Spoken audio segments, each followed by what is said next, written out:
Ada dua persoalan. Adakah Bismillahirrahmanirrahim termasuk dalam surah Al-Fatihah? Persoalan kedua, Bismillahirrahmanirrahim adakah wajib dibaca, sunat dibaca kuat ataupun tidak? Of course, bila kita bangkitkan kedua-dua soalan ini, maka dia ada khilaf di sisi para ulama. Ada khilaf di sisi para ulama. Yang mana tuan-tuan dan puan-puan dirahmati Allah Subhanahu wa taala, ada yang kata sunat dan ada yang kata tak sunat baca bismillah kuat-kuat.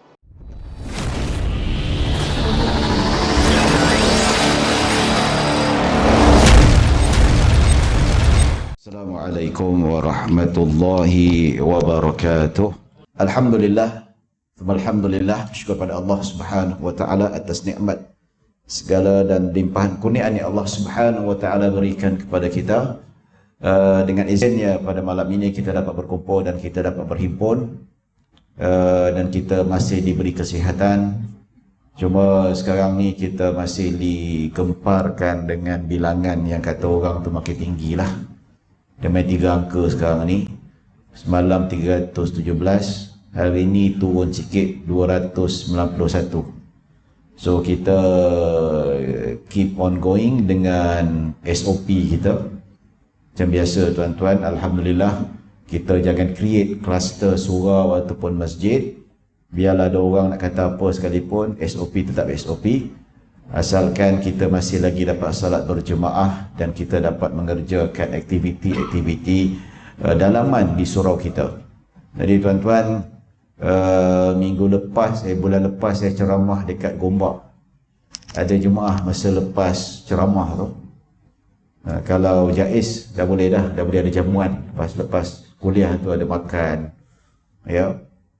Jaiz pun dah benar dah lepas Isyak sambung sikit. Jawi pun dah benar sebenarnya. Jawi pun dah lepas kan, dah lama dah. Jawi lebih awal daripada Jaiz membenarkan sambung lepas Isyak. Tapi dalam hal ni SOP yang lain tetap kena jagalah. Dia ada kata ustaz ada hamba Allah ni di kaki masjid, kaki surau. Tapi bila semenjak SOP dia kata tak nak berjemaah lagi dah. Pasal apa? Bila ada jemaah tanya, dia kata kau pergi semayanglah dengan setan. Tuh, ni ekstrim lah golongan ni. Tak habis-habis dia kata bila lagi nak jaga SOP, bila lagi nak rapatkan sah, bila dah. Ni golongan macam ni orang gila janganlah yang kecewa. Betul tak? Ya memang dulu kita pernah sampai ke zon hijau alhamdulillah, tapi dah zon merah balik dah. Kuala Lumpur, Selangor dah 30 lebih dah tuan-tuan. Ya. Tapi pentinglah SOP ni, selagi mana vaksin tidak ditemui kita tak tahu. Ya. Ada saudara saya ni 10 bulan ni ada orang kahwin. Dah semua dah set up dah. Duk risau PKP ni tuan-tuan. Duk kata PKP 2 lah dengan fake news, dengan orang tak bertanggungjawab keluarkan fake news. Tuan-tuan jangan main-main. Ya, ini cerita PKP ni tuan-tuan 1001 cerita tau. Jangan, bukan kecil anak punya cerita, 1001 cerita. Kat tempat saya tu laki bini kena buang kerja. Last kali jumpa saya pernah cerita lah. Jumpa dia bawa keluar, isteri bawa pergi daripada, tanya pergi mana? Jumpa kat Sabah, bawa pergi hospital. Pasal apa? Bini mental depression. Dalam grup saya ni ada grup ustaz-ustaz. Jadi pensyarah universiti di kaki tangan kerajaan. Pada PKP kedua ni siaplah, habislah kita kan. Dia kata apa? It doesn't matter for me. Lagak sungguh. Kau pensyarah gaji jalan bulan tak apa. Duduk mengangkang pun gaji jalan. Yang kerja sendiri, yang bisnes, kedai tutup, tak boleh buka, duit tak masuk, nak bayar gaji tak boleh, habis gulung tikar. Yang gaji jalan habis. Ada tuan-tuan, kita doa pada Allah Subhanahu wa taala. Yang kata sembahyanglah dengan setan. Pasal apa? Soft tak rapat. Soft tak rapat nanti setan tak masuk. Ini bukan apa, ini keperluan tuan-tuan. Kan kita dah bincang bab fiqh kan.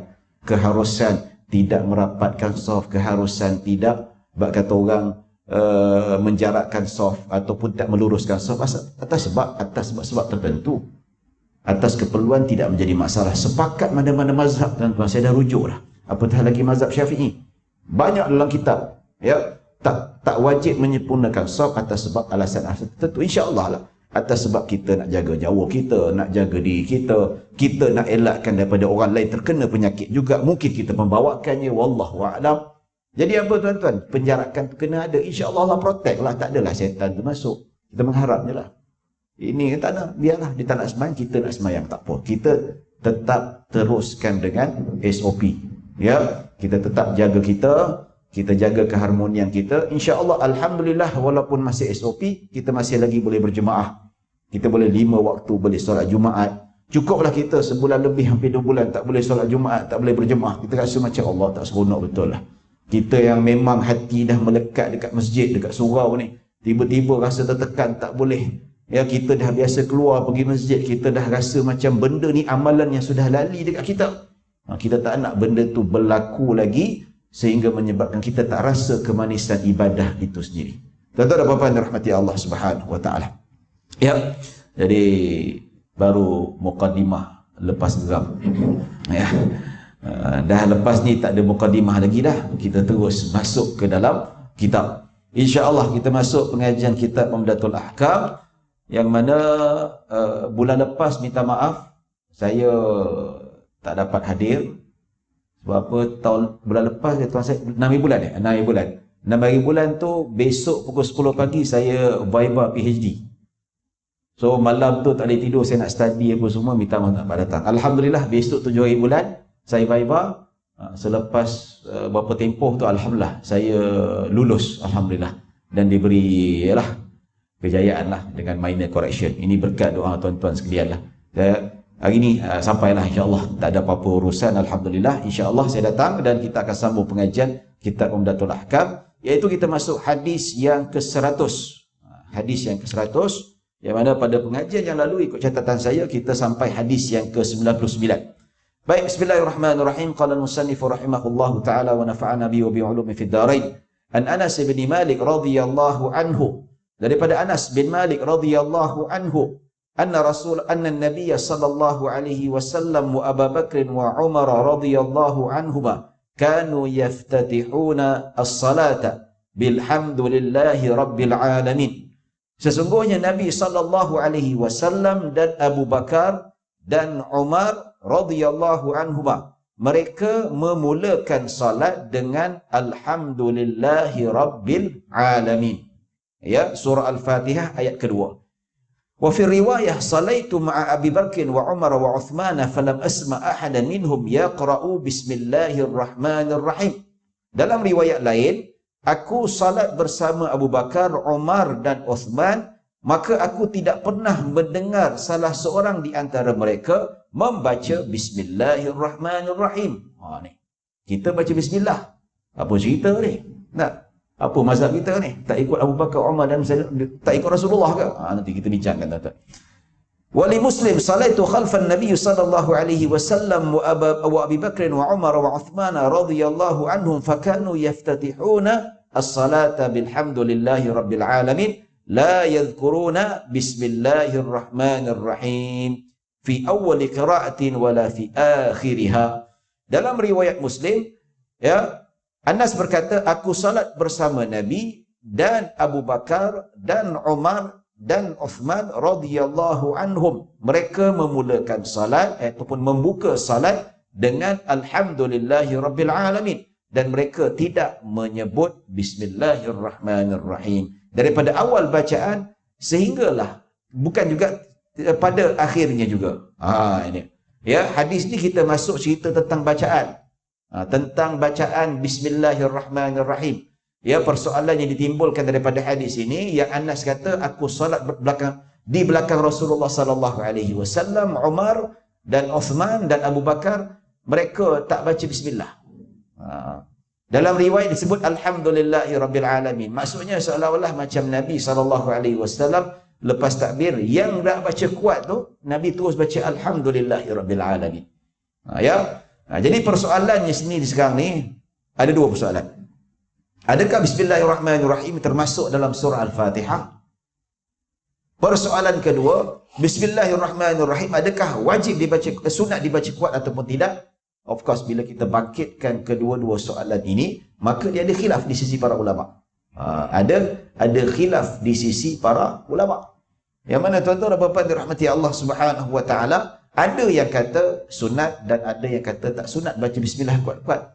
Tapi dalam mazhab Syafi'i, mazhab kita menyebut bahawa baca bismillah itu disunatkan baca secara kuat-kuat. Manakala ada mazhab yang kata tak sunat baca kuat-kuat, baca slow saja. Dan ada satu lagi mazhab yang kata Bismillahirrahmanirrahim tak disunatkan baca langsung.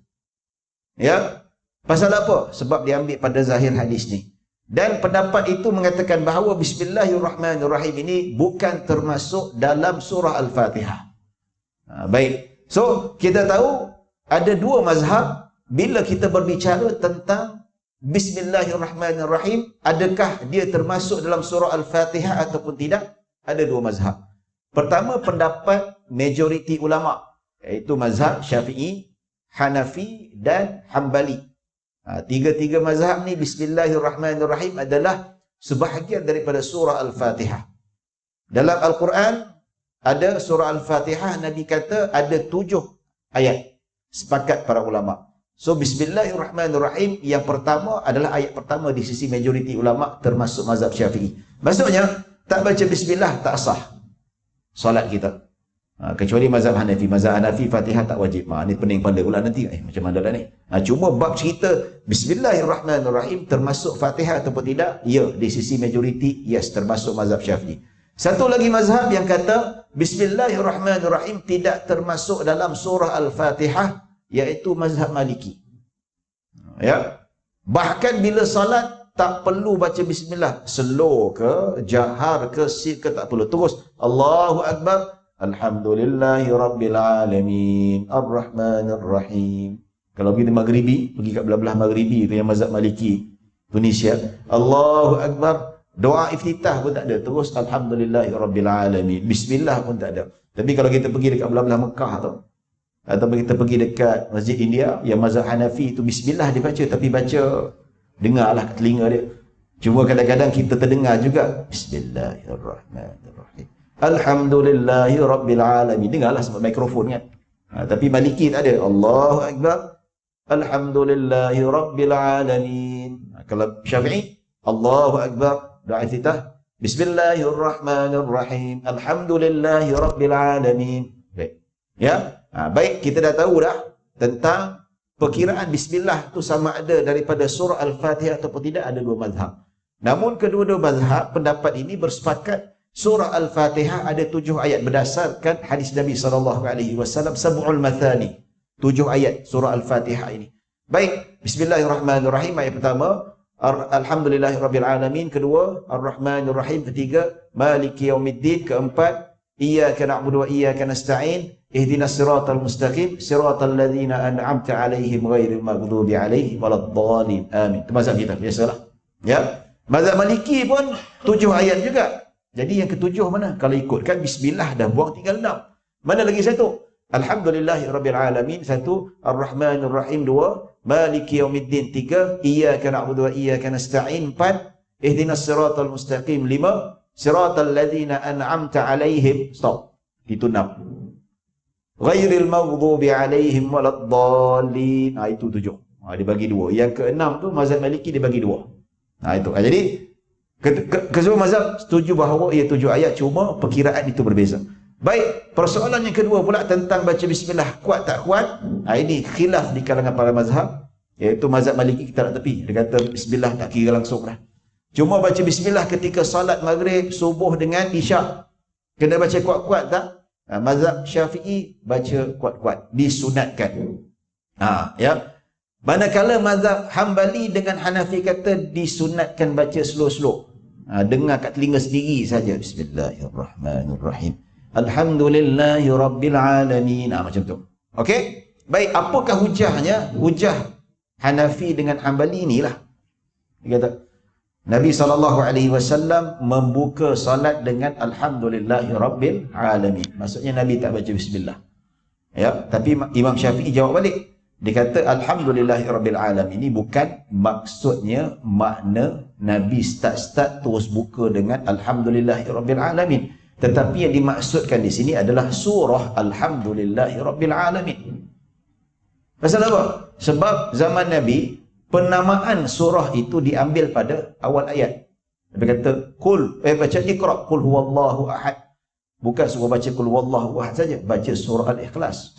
Kan Nabi kata Iqra man qara'a tabarakalladzi biyadihi al-mulku wa huwa ala kulli syai'in qadir. syufi'a lahu yaumal qiyamah.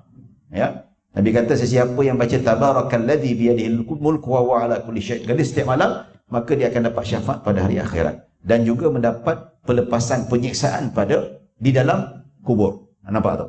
So bukan Nabi kata suruh baca tabarakalladzi biyadih, bukan satu ayat saja. Nabi baca tabarakalladzi, Nabi kata siapa yang baca surah Al-Mulk. So yang dimaksudkan Nabi membuka dengan alhamdulillah, bukan membuka dengan ayat surah Al-Fatihah. Bukan membaca bukan start dengan alhamdulillah, tetapi dia mulakan dengan surah Al-Fatihah. Itu dimaksudkan. Ya.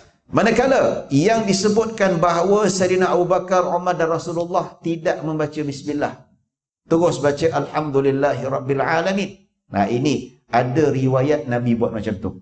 Dan ada riwayat juga disebutkan bahawa Imam Syafi'i jawab balik, ada riwayat yang Nabi baca bismillah secara kuat.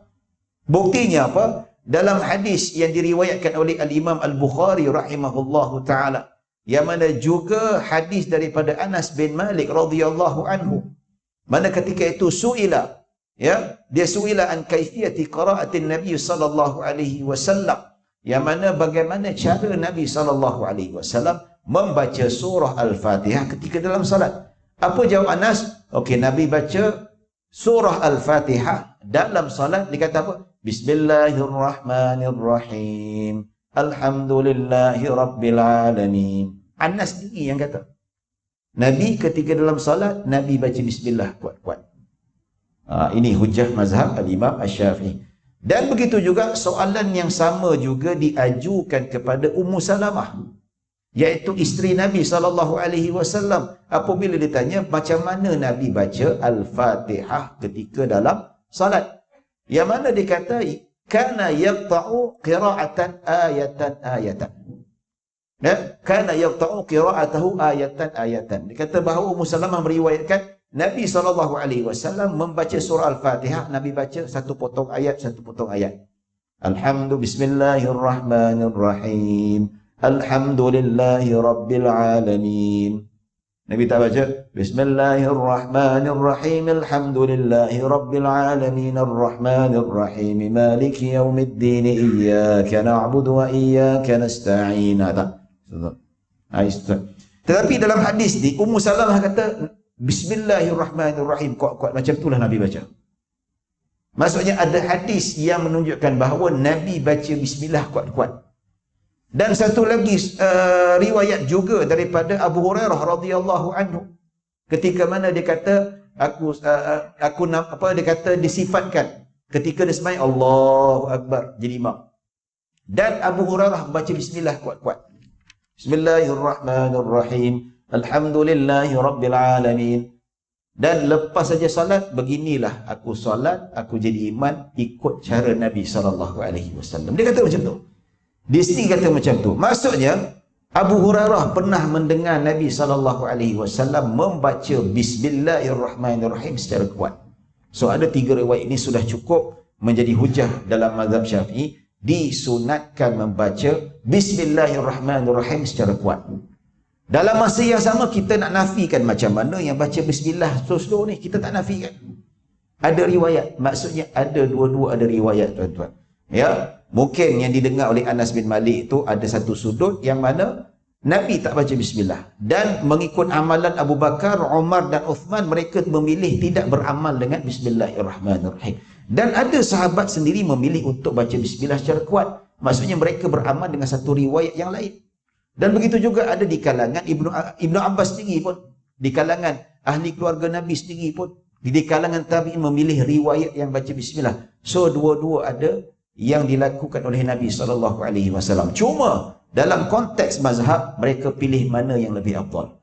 Mazhab Syafi'i pilih lebih afdal membaca bismillah secara terang-terangan, itu lebih afdal.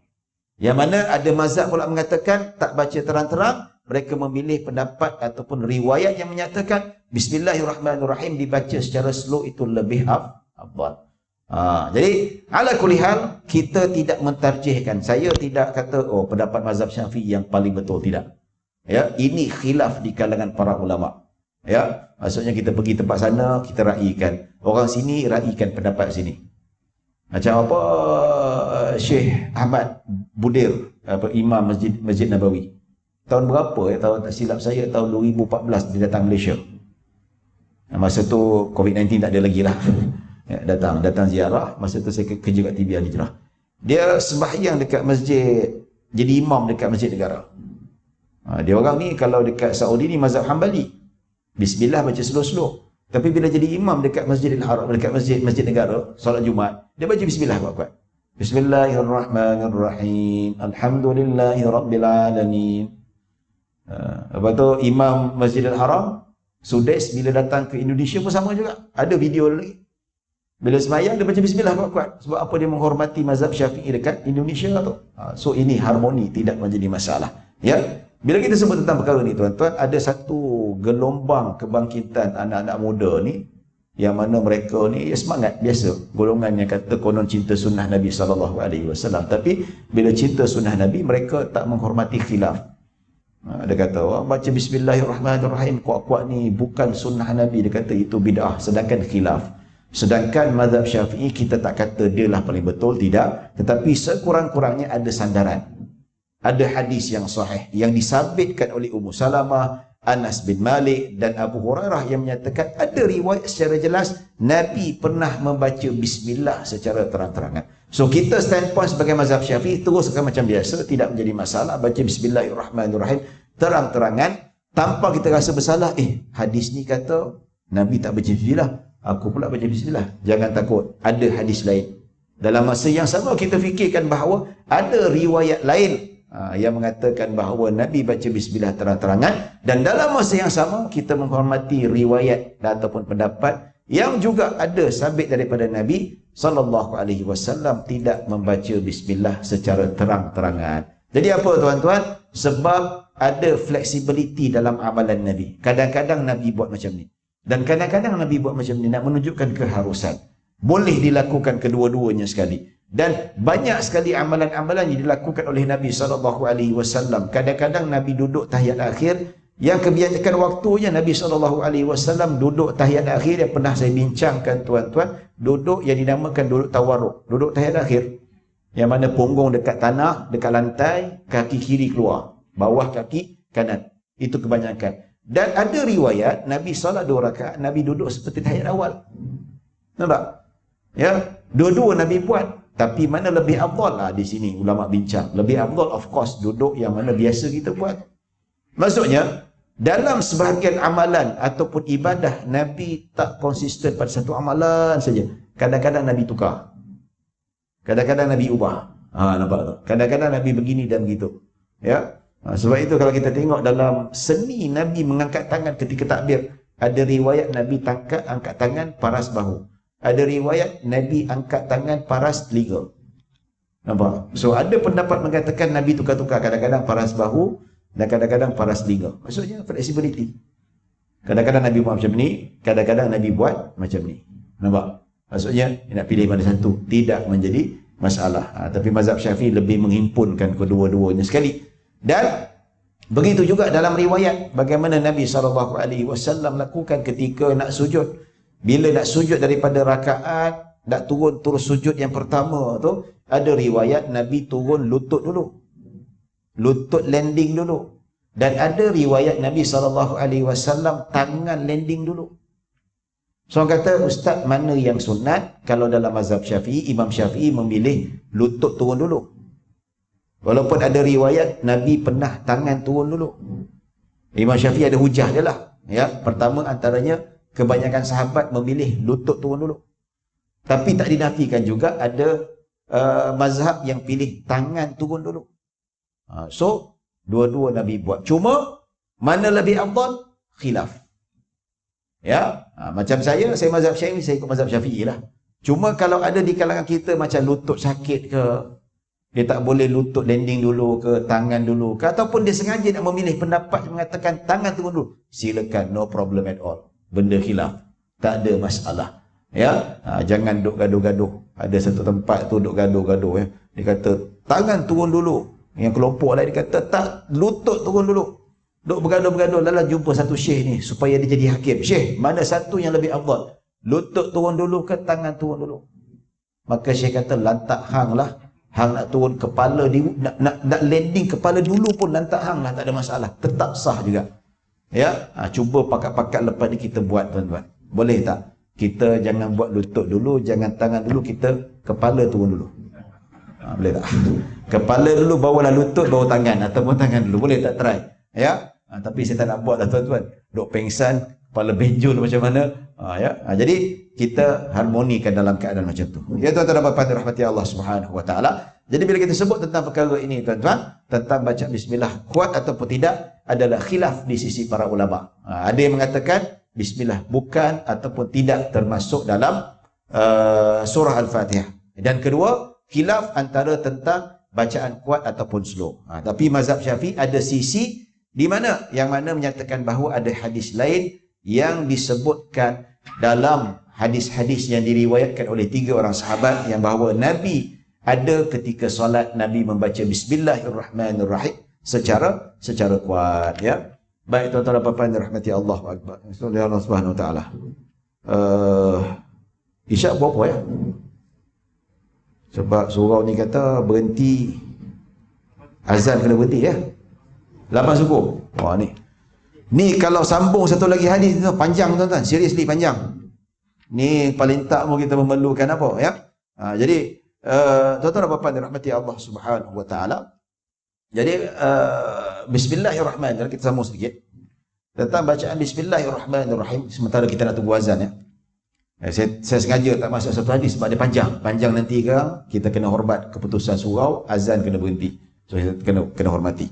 Ya. Jadi tentang baca bismillahirrahmanirrahim, 3 mazhab Syafi'i, Maliki dengan Hambali wajib baca Fatihah. Itu wajib. Kalau mazhab Hanafi dia lain sikit. Mazhab Hanafi tak wajib. Dia setiap rakaat baca sepotong ayat sudah memadai. Contoh. Allahu Akbar. Qul huwallahu ahad. Dah boleh terus rukuk dah. Sepotong ayat. Dia lain sikit. Ya. Dalam mazhab Syafi'i, mazhab Hambali dengan Maliki tak baca Fatihah tak sah. Batal solat. Ya. Tetapi dalam mazhab Hanafi tak baca Fatihah solat tak sempurna tapi sah. Pasal apa? Mereka khilaf dalam mentakwilkan hadis Nabi SAW yang mana Nabi SAW mengatakan la salata liman lam yaqra bi Fatihatil kitab. Ya, tidak ada solat, maksudnya tidak sah solat, tak dinamakan solat kalau sesiapa yang tidak membaca surah Al-Fatihah. Itu. Tapi mazhab Maliki, mazhab Hanafi pula dia mentakwil macam mana? Dia kata la salata kamilah. Tidak ada solat yang sempurna bagi mereka yang tidak membaca surah Al-Fatihah. Nampak? Ya. Jadi khilaf dari segi sudut itu, mana-mana kalau kita tengok ada orang Bangladesh, orang Pakistan, dia semayang laju sungguh. Allahu Akbar. Kadang-kadang tu 10 saat dia terus rukuk dah tuan-tuan. Sebab apa? Kalau ikut kajian saya sendirilah, ya. Fatihah yang paling cepat kita baca, paling cepat berapa? Paling cepat 20 saat. Itu paling cepat. Dia better bagus 25-28 saat, itu yang paling. Lebih kata bismillahirrahmanirrahim itu kalau lebih daripada 25 saat tu panjang sangat lah tu. Dah kira macam tarannum lah tuan-tuan. Ya. Jadi dalam isu macam ni bila kita sebut tentang mazhab Hanafi memang lain sikit. Kalau kita tengok ada sebahagian yang sembahyang cepat. Kalau lepas orang Jumaat kita tengok orang kita sembahyang, dia solat ba'diyah ni cepat. Allahu Akbar. Memang mazhab dia macam tu. Tapi bila kita tanya ulama-ulama mazhab Hanafi, dia kata, dia marah, dia kata walaupun dalam mazhab Hanafi ni Al-Fatihah ini tak wajib, tetapi memang benda yang tak sepatut ditinggalkan. Maksudnya dia menjatuhkan kesempurnaan solat, seolah tu pahala sedikit, macam seolah-olah solat tu sah tapi pahala tak ada. Sebab tu ulama-ulama mazhab Hanafi, walaupun dalam mazhab mereka mengatakan benda ni tak wajib, tapi mereka baca. Mereka galakkan. Cuma kadang-kadang adalah di kalangan kita, kalangan orang-orang awam yang jahil kan, dia tahu, oh tak wajib tak payah buat lah. Dia tak buat. Betul tak? Macam dia orang kata dia solat sunat kan, solat sunat dia kata, oh doa iftitah tak wajib kan, baca Fatihah je lah. Surah selepas surah Al-Fatihah tak wajib, sunat kan, tak payah buat lah. Baca Al-Fatihah 2 rakaat, lepas tu salam, jadilah. Ya. Tapi dari segi sudut mazhab kita memang sah lah. Cuma dari segi sudut kualiti, dari segi sudut pahalanya, of course berkurangan banyak sekali. Kerugian dari segi sudut pahala.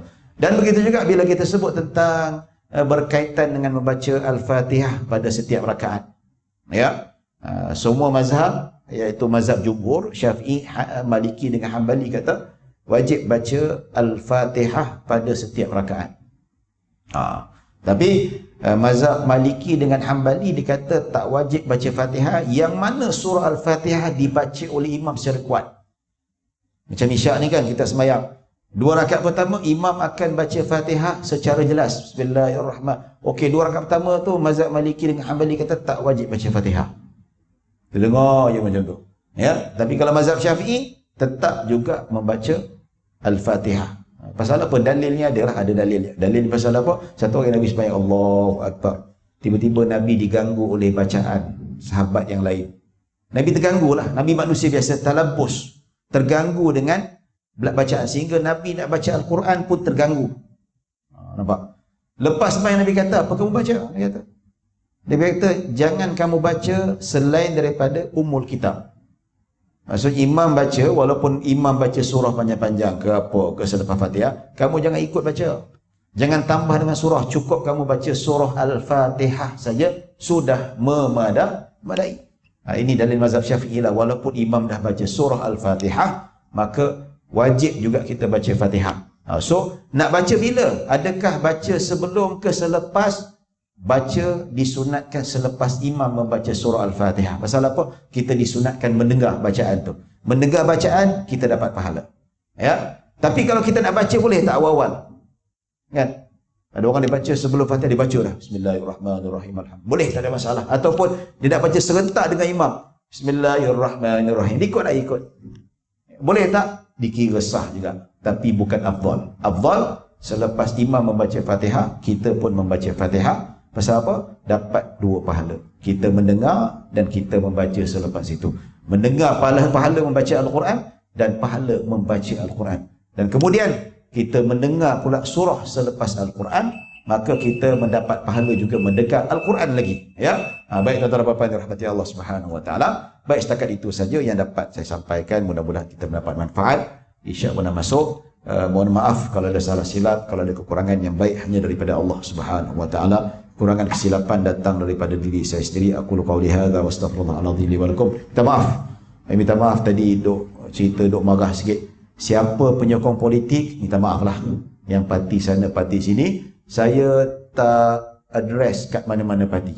Tak address mana-mana parti. Saya kata yang pihak sana orang tu dah bina kerajaan, hang kacau pasal apa?